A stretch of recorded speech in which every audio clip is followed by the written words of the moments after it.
नमस्कार सभी को, मैं एकेडमिक काउंसलर लड़की हिंदुस्तानी। आगे की अगर हम बात करें तो इंडिविजुअल कॉन्फ्रेंस व्यक्तिगत सम्मेलन फर्स्ट होने के बाद हमारी बारी आती है कंकरेंट विजिट की, यानी कि समवर्ती दौरे की। तो उसमें हमें सबसे पहले क्या करना होता है, डेट, टाइम और जहां हम कर रहे हैं उनका नाम, वो सारी चीजें के हमें फिलअप करनी होती हैं। FWS जो रहेंगे हमारे फील्ड वर्क सुपरवाइजर यानी कॉलेज के होंगे, उनका नाम लिखना है। एजेंसी पर्यवेक्षक, एजेंसी सुपरवाइजर जहां हम काम कर रहे हैं उनका नाम आएगा। उसके बाद हमें स्टार्टिंग कैसे करनी होती है, हमें सबसे पहले लिखना होता है उद्देश्य कि हमारा आज का उद्देश्य क्या है, यानी या फिर इंग्लिश में कहें तो ऑब्जेक्टिव या पर्पस वर्डिंग आपको यूज करनी है। देन आएगा एक्टिविटी, यानी कि निष्पादित कार्य, आपने जो काम किया है। फिर कुछ मेन पॉइंट्स, जो भी आपने एक्टिविटीज की है, किसी से आप मिले हो, कुछ अलग कुछ किया, मतलब हेडिंग बना के लिखना, वो आप कर सकते हो। एंड इन द एंड रहेगा आपका ऑब्जर्वेशन, अवलोकन, कंक्लूजन, निष्कर्ष, फ्यूचर प्लानिंग, भविष्य की योजनाएं। तो जो हमारा ऑब्जेक्टिव है यानी कि उद्देश्य है, एक्टिविटी है, observation, conclusion and future planning, उद्देश्य, निष्पादित कार्य, अवलोकन, निष्कर्ष और भविष्य की योजना, ये हमारा कॉमन है। बीच में आप कुछ मेन पॉइंट्स पैराग्राफ आप अपने हिसाब से बना सकते हैं।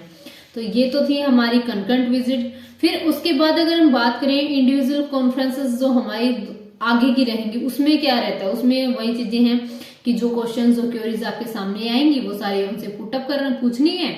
एंड देन सुपरवाइजर आपको सॉल्यूशन देंगे, वो सारा डिस्कशन हमें उसमें लिखना होता है। इन द एंड हमें कंक्लूजन लिखना होता है। और कोई भी आप रिपोर्ट लिखेंगे तो मतलब आपको ऐसा नहीं करना है जैसे इंडक्शन मीटिंग हो गई, आगमन बैठक, व्यक्तिगत सम्मेलन, ग्रुप समूह सम्मेलन, इंडिविजुअल कॉन्फ्रेंस, ग्रुप कॉन्फ्रेंस, कभी भी कंकरेंट विजिट, समवर्ती दौरे, अनुकूलन दौरे, ओरिएंटेशन विजिट, मतलब कुछ भी आपको ऐसा नहीं लिखना है कि आपने एक लाइन में लिखा, 4 लाइनें छोड़ दिया, एक लाइन में 4 अक्षर लिखे, पेज ब्लैंक छोड़ दिया। नहीं, बिल्कुल ये नहीं कि एक पेज पे 4 ही वर्ड आप लिख रहे हो, नहीं, आपको पूरा अच्छे से प्रॉपर तरीके से, बहुत अच्छे तरीके से अपनी एक रिपोर्ट तैयार होनी होती है। जैसे नॉर्मली कोई भी रिपोर्ट बनाते हैं तो क्या हम उसको ऐसे ही बस उसकी पूर्ति पूरी करते हैं कि जस्ट हो गया, बस थोड़ा सा लिख दो, काम चल जाएगा, बस फॉर्मेलिटी नहीं करते, हमें प्रॉपर बनानी होती है। तो सो वो पैटर्न इसमें रहता है हमारा। एंड ग्रुप कॉन्फ्रेंस का हमने बताया कि ग्रुप कॉन्फ्रेंस में आपके क्वेश्चंस रहेंगे, सब मिलकर बातें करेंगे, डिस्कशन करेंगे, सुपरवाइजर का सॉल्यूशन रहेगा, इसमें भी लास्ट में कंक्लूजन रहेगा। इसमें हमें एक चीज का ध्यान रखना होता है कि जो वहां पर मौजूद थे स्टूडेंट्स, उनके नाम मेंशन करने होते हैं कि ये स्टूडेंट्स थे, चाहे वो आपके ऑनलाइन है तो आप गूगल मीट पे है, व्हाट्सएप ग्रुप से, जैसे भी आप वैसे लिखोगे कि हमारी ऐसे मीटिंग हुई थी, कॉन्फ्रेंस हुई थी, ग्रुप कॉन्फ्रेंस, समूह सम्मेलन। एंड उसमें जो डिस्कशन होता है, अगर आप रिपोर्ट तैयार करते हो तो खुद को छोड़ के किसी अदर की प्रॉब्लम्स लिखनी होती हैं। हर ग्रुप सम्मेलन में आपको किसी न किसी अदर की लिखनी है, नहीं कि आपने फर्स्ट ग्रुप कॉन्फ्रेंस में एक का जिक्र किया, सेकंड में भी उसी का किया, नहीं, आपको अदर स्टूडेंट के प्रॉब्लम्स लिखनी होती है। खुद का जिक्र हम करेंगे, खुद के बारे में बात हम करेंगे इंडिविजुअल कॉन्फ्रेंस में। ग्रुप कॉन्फ्रेंस में हमेशा किसी अदर की बात होगी, उसके सॉल्यूशन की बात होगी, प्रॉब्लम्स की बात होगी, एंड वो भी हर ग्रुप कॉन्फ्रेंस में अलग अलग हमारी रहेगी। अब हमारी जो आगे जो बात आती है ना, वो आती है हमारे इंडिविजुअल कॉन्फ्रेंस जो लास्ट रहती है हमारी। वैसे इसमें मेनली हमारा क्या रहता है कि जो 5 इंडिविजुअल कॉन्फ्रेंस है, व्यक्तिगत सम्मेलन है, वो मैंडेटरी है, और 5 ग्रुप कॉन्फ्रेंस हमारे मैंडेटरी रहते हैं कि हमें करने ही करने हैं।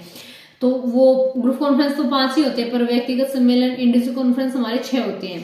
सेकंड, इसमें हमारा क्या रहता है कि पहले हमें रफली तैयार करना होता है अपना, क्योंकि कहीं भी आप जाओगे, किसी भी एनजीओ में कहीं पे भी काम करोगे, क्या आप रेगुलर इतना प्रॉपर तरीके से तो नहीं होता, आप रफली नोट डाउन करोगे, एक रफली रिपोर्ट बनाओगे, देन हमें फेयरली लिखना होता है काम कंप्लीट होने के बाद। तो उसको लिखने से पहले, अपनी फाइल को फिलअप करने से पहले आप क्या क्या क्वेश्चनिंग पुट करते हो। आप माना कि आप रेगुलर अच्छे तरीके से आप फेयरली भी टाइम निकाल के कर रहे हो, बट फिर भी अकॉर्डिंग टू रूल्स वगैरह हम देखें तो पहले हम रफली करते हैं, फिर फेयरली। तो उसी के बिहाफ पे हमें अपनी ग्रुप कॉन्फ्रेंस और इंडिविजुअल कॉन्फ्रेंस, व्यक्तिगत सम्मेलन, समूह सम्मेलन जो हमारे रहेंगे एंड वाले, उनको तैयार करना होता है। तो अगली वीडियो में मैं बताऊंगी कि जो हमारा इंडिविजुअल कॉन्फ्रेंस रहता है लास्ट, उसको हमें कैसे करना होता है, और जो हमारा ग्रुप कॉन्फ्रेंस रहेगा उसको हमें कैसे करना होता है, क्या क्या चीजें हैं जो हमें ध्यान में रखनी पड़ती है। सो धन्यवाद।